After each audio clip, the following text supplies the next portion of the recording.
Quando eu comecei essa série aqui no YouTube, com uma sala torta e um sistema 5.1.2, eu preciso ser sincero com vocês e falar que eu nunca imaginei que a gente ia estar com 7.2.4 tão rápido e com essa qualidade, especificamente no ponto 2. E é por isso que hoje a gente vai fazer o review do SB17.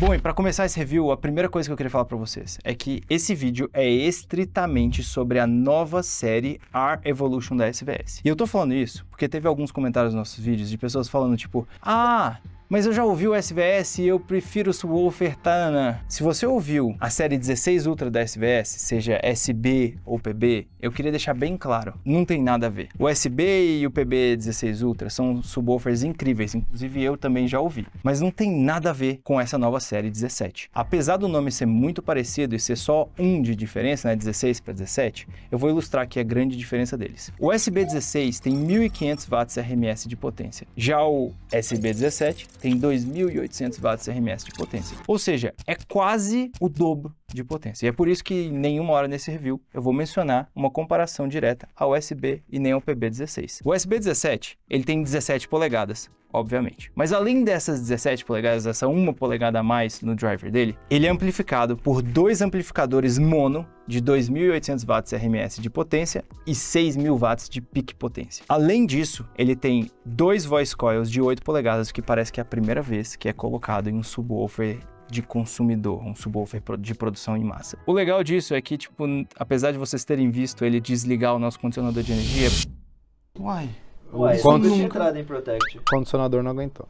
Cara, Quando isso acontece, é quer dizer que sempre você tá no essa caminho cena. certo. Porque realmente o nosso condicionador de energia era meio fraco para a potência dele. Mas ele pode ser normalmente ligado na tomada de casa. Você não precisa ter uma fiação completamente preparada para ele, só para ele fazer isso. Ele também tem um DSP de 295 MHz, pelo que a SVS falou, e é o DSP com mais poder de processamento que existe ou que já foi colocado num subwoofer de produção em massa. Tá, mas para que você quer um DSP de 295 MHz? Basicamente, é para ele fazer vários cálculos ativamente, para conseguir consumir energia da sua tomada normal de casa, para você não precisar ter uma tomada para esse subwoofer, mas também para você conseguir fazer várias configurações de PEQ e Auto Room Correction. Esse subwoofer tem Auto Room Correction. Imagina comigo, os processadores high-end, eles têm vários softwares de Room Correction. Então existe o Dirac Live, tem o Odyssey, Arc da Anten e tem até o da Trinove Room Correction. Todos eles têm o seu tipo de correção de sala, onde eles vão deixar o seu speaker basicamente flat e perfeito. O problema disso, e que é o nosso problema, é que se você tem um processador ou receiver mais antigo ou um pouco mais barato, você vai sofrer um pouco com isso. O que eu quero dizer? Pensa no nosso caso, nós temos dois processadores. Nós temos o Hotel Rap 1580 Mark I, que é um processador high-end incrível, só que um pouco mais antigo. No caso dele, não tem o Room Correction da Hotel. E o Onkyo RZ50, que já é um processador moderno, tem outro problema, que é ele não tem as saídas de subwoofer independentemente controláveis. Ou seja, ele vê todas as saídas de subwoofer como se fosse uma só, como se fosse um Y. Por causa disso, quando a gente vai rodar o Dirac Live, ele vai estar achando que só tem um subwoofer, mas na verdade a gente tem dois subwoofers em posições diferentes da sala, com distâncias um pouco diferentes do nosso MLP. E por isso, a gente não vai conseguir fazer uma correção efetiva desse subwoofer. Pode até ser que um subwoofer está cancelando. Então, o que é legal? Quando você tem um DSP dentro do seu subwoofer e um Room Correction dentro do seu subwoofer, isso quer dizer que a gente vai poder estar regulando a fase e a polaridade desse subwoofer independentemente, sem precisar trocar o meu processador, sem eu precisar trocar o RZ50 ou o Hotel. Eu posso usar qualquer um dos dois que não tem saída independente e ao mesmo tempo ter controle independente, porque eu tenho isso tudo pelo SVS App. O que é muito, muito legal. Quer dizer,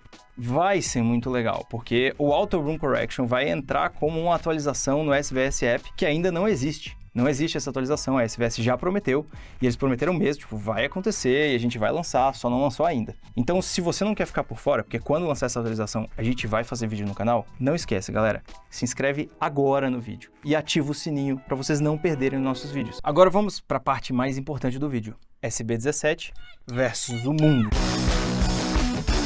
tava lendo vários comentários dos nossos vídeos e teve um comentário que o cara falou: ah, vocês têm que testar o Paradigm Sub 2. Aí eu fui pesquisar sobre o Paradigm Sub 2. E realmente, ele parece bem melhor mesmo. Tipo, tava vendo os reviews e, cara, ele bate 95 dBs a 10 Hz e 102 dBs a 20 Hz. Tipo, cara, resultados absurdos. Mas ele custa $10.500. E eu nem sei se alguém traz ele aqui pro Brasil ou se tem algum dele aqui no Brasil. E a mesma coisa vai pro RBA de 20, tipo, subwoofer gigantesco, 21 polegadas. O Shane fez um review dele e bateu 98 dBs em 10 Hz, mais do que o Paradigm Sub 2, e 102 dBs em 20 Hz. Tipo, cara, números de explodir a cabeça, absurdo. Mas ele custa $12 mil. Imagina o preço que isso chega aqui no Brasil. Se alguém traz pro Brasil, se existe alguma unidade no Brasil. Eu passei um mês com os SB17 agora. E eu não tô aqui para falar para vocês que ele é o melhor subwoofer do mundo. Na verdade, a Paradigm já fez esse claim e é deles. O que eu tô aqui para falar é que, na minha opinião, e eu vou mostrar isso para vocês com os dados, é que o SB17 é o melhor subwoofer custo-benefício em performance no mundo. Com o valor de um JTR, você compra 2 SB17. Com o valor de um RB8 21, você compra 4 SB17. E com o valor de um Paradigm, você compra 5 SB17, cara. E você pode ter o melhor subwoofer do mundo, mas se você só tem um, a única posição que esse subwoofer vai soar bem e uniforme é no MLP. Se você levantar e ir para o assento ao lado, a performance vai ser drasticamente diferente. Nada mais, se você mudar 2 metros de distância, a performance não tem nada a ver com o que você experimenta no MLP. Ou seja, você tem o melhor subwoofer do mundo, o seu subwoofer, mas é só para você. Qualquer pessoa sentada do seu lado, a experiência dela não tem nada a ver com a sua. Realmente esse é o meu argumento desse vídeo. Porque se você tem 2 subwoofers, você já tem uma grande uniformidade de grave em todos os assentos na mesma fileira. Se você tem 4 subwoofers ou mais, aí você tem mais uniformidade ainda, sem falar que você desbloqueia o waveforming da Tri9. E notando que você tem um Tri9. Mas se você tem um Tri9, o waveforming, para quem não sabe, é uma das tecnologias mais incríveis que já foi feitas no mundo do cinema e que lançou faz pouco tempo.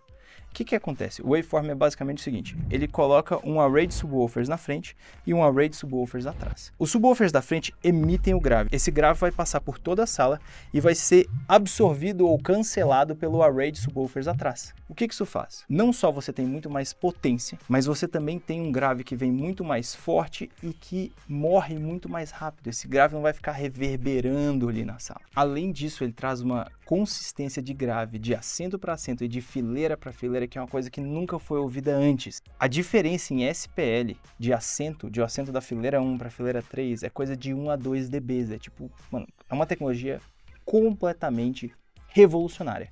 E você só desbloqueia ela se você tiver 4 subwoofers ou mais. Não importa se seu subwoofer é o melhor do mundo. Se você só tem um, você não consegue fazer waveforming. Ah, e eu quase esqueci. A cada vez que você dobra o número de subwoofers na sua sala, ou seja, se você tem 1 e coloca 2, se você tem 2 e coloca 4, você tem um ganho de SPL a cada vez que você faz isso. Existe até uma fórmula física bem complicada para isso, mas basicamente, colocando em termos mais fáceis, você ganha de 3 a 6 dBs a cada vez que você dobra. E foi exatamente isso que a gente fez. Primeiro a gente colocou um do lado direito, tirou as medições, depois colocou outro do lado esquerdo, tirou as medições, e depois colocou os dois juntos e tirou essas medições.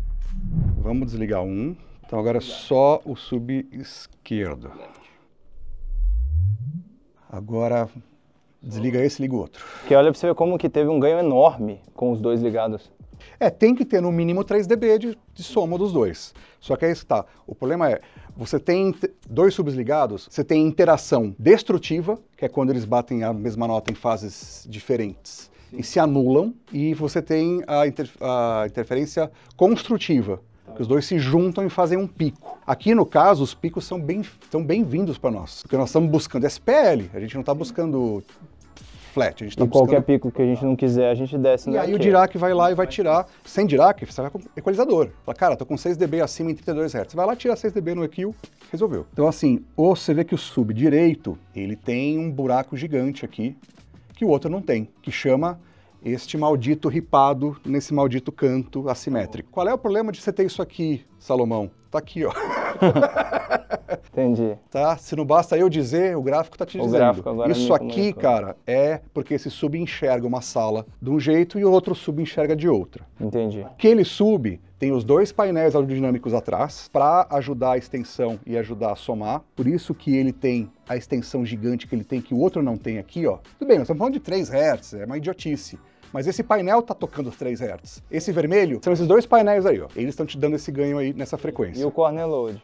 E o outro aqui, ele não tem esse reforço. Mas aí tá tendo um certo cancelamento, porque os dois juntos caiu mais aqui. Ele deveria ter feito isso aqui. Esse aqui tá uma fase muito diferente daquele, então eles estão dando interação destrutiva. Uma coisa que é importante ser levada em consideração para esse vídeo é que a nossa sala, pelo jeito que ela foi projetada e pelos equipamentos que está sendo usado delas, os painéis que são audiodinâmicos, eles fisicamente aumentam o tamanho da nossa sala e eles fazem um boost de performance em qualquer equipamento que a gente testar aqui. Então é por isso que você vai ver o USB17 ou qualquer coisa que a gente fizer leitura aqui ter uma performance muito melhor do que o que foi especificada pelo fabricante. Mas isso é mérito do Tom, e com ele e esses painéis audiodinâmicos aqui que usam da física para aumentar o tamanho da sala e consertar essa forma horrível que a gente tem, que não é uma forma de um retângulo. Ok, agora com as medidas dos dois subwoofers juntos, normalmente a gente iria para o Room Correction, o Dirac Live no caso. Mas como o nosso processador não reconhece cada subwoofer como independente, sim, ele vê os dois juntos, a gente vai usar o PEQ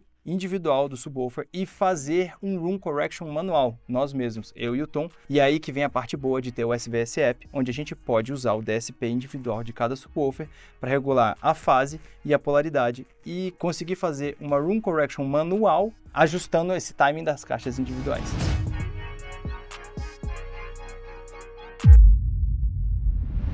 Vamos brincar com o delay só para ver o que acontece. Tá bom. Aconteceu exatamente o que precisava acontecer. Com a fase invertida, os dois estão se cancelando toda a série harmônica de 50 Hz. Então 180 graus tá cancelando. Cancelando. Melhorou, mas não consertou, né? Perdeu 8 dB aqui em perto de 20 Hz, o que não é bom para nós. Qual foi a melhor situação até agora aqui? Ainda foi o flat. 90 foi o que performou melhor, menos pior até agora. Será que se a gente colocar a fase tipo de 45? A diversão é essa, cara. Olha a extensão de grave, Tom. Voltou exatamente aquela curva que a gente falou, ó, 2 O que a gente ganhou aqui, cara? Não era pra ter isso, né? Cara, isso aqui sabe o que é? É uma coincidência de fase entre alguma reflexão dos painéis da sala com o do sub. Mas aqui, olha que louco. O DIP lá tá batendo 64 dB, que também tá batendo 64 dB aqui. Só que aqui vai ser só vibrar a sala, vibrar parafuso. Sim. Não vai ser nem bom. E te digo mais, você vai ouvir mais isso daqui lá fora do que aqui dentro. Então vamos fazer tipo, o seguinte, vamos deixar aqui o factor de 8.5, que é a metade dos dois. Que realmente aí a gente tá colocando muito EQ. Não, então, tem que ser 6 dB, tipo, é muito alto. Né? 6 dB é demais, 3 é aceitável. Horrível! Pior, eu vou voltar pro 10. O 10 tá bonito, cara. Você mexer em alguma coisa. Tá muito bonitinho isso aqui. Tá mesmo. Eu não mexeria em nada. Tá, agora com o PEQ no SVS App finalizado, chegou a hora do Dirac.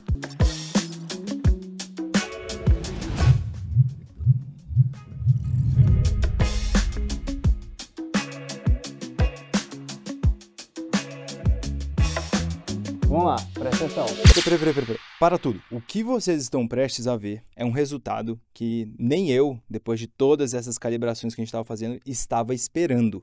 Assim, para falar a verdade, eu assisti todos os vídeos no YouTube de PB17 e SB17 do mundo inteiro. E ninguém, absolutamente ninguém conseguiu os níveis de SPL e extensão de grave que a gente registrou aqui. Cara, é realmente algo único.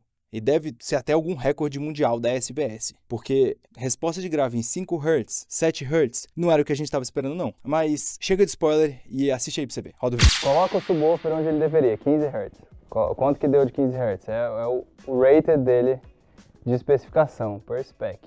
Deu 117 dB. Era para ser 100 menos 3, né? Mais ou menos 3 dB. Vamos falar que o reference seria 100, era para ser 97, correto? Então, peraí, vamos lá. 10 Hz, 102 dB, o que já é muito alto. Mas vamos para o single digits, 9 Hz. Quanto que a gente está batendo? 97 dB, ainda muito alto. 8 Hz, 93 dB. 92.988, mas a gente vai arredondar. Agora vamos para 7. 88 dB. Então, vai, vamos marcar 90 dB, aqui 90 dB é essa linha aqui, ó, e ver quantos Hz deu, pra gente saber quanto que desceu a 90 dB. Aproximadamente 7.4 Hz. Mano, single digits. E repara que a curva, a 80 dB, a gente está pegando quase 5 Hz. Ó, isso aqui, essa linha aqui é a linha de 80. Vamos fazer o seguinte, acho que já temos material foda demais. Vamos fazer só a leitura com o Dirac em mais 6 e mais 8 também, só pra gente... Mudou quase nada. 8 dB continua uma resposta incrível. O 8 engraçado, que ele teve uma resposta melhor em 3, né? Tá maravilhoso, não precisa nem olhar, tá tudo igual. Ó, 10 Hz mesmo tanto. A única coisa que vai mudar é de 20 pra cima, caiu 1 dB. Não caiu 2. Vamos ver a diferença aí. Vê se caiu 2 em algum ponto aí. 2. 2? Então pronto, 2. Vamos para agora 6. Vamos na curva agora, que é a curva do audiófilo. Harman Curve mais 6. Ficou linda a curva. Continuou com a mesma resposta em 10 Hz. E por incrível que pareça, o que tem menos boost de dB, a curva de slope de caída é a mais fraca. Dá pra gente ver... Não, tá maravilhoso. Tá bonito, Tom? Eu não entendo dessas coisas. Cara, pra tá mim eu achei bonito. Isso aqui tá surreal. Então, vamos ver filme? Vamos assistir. Porque falaram que filme não passa de 20 dB, não desce de 20 dB.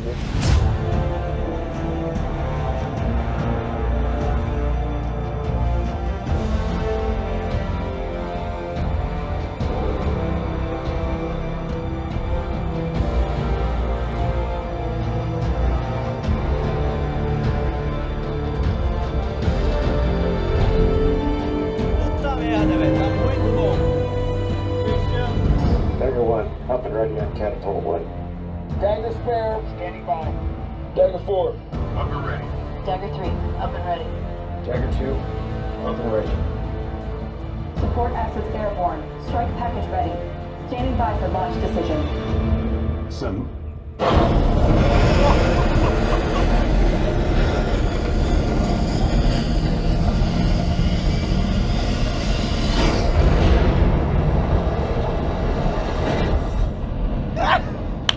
Perfeiteiro!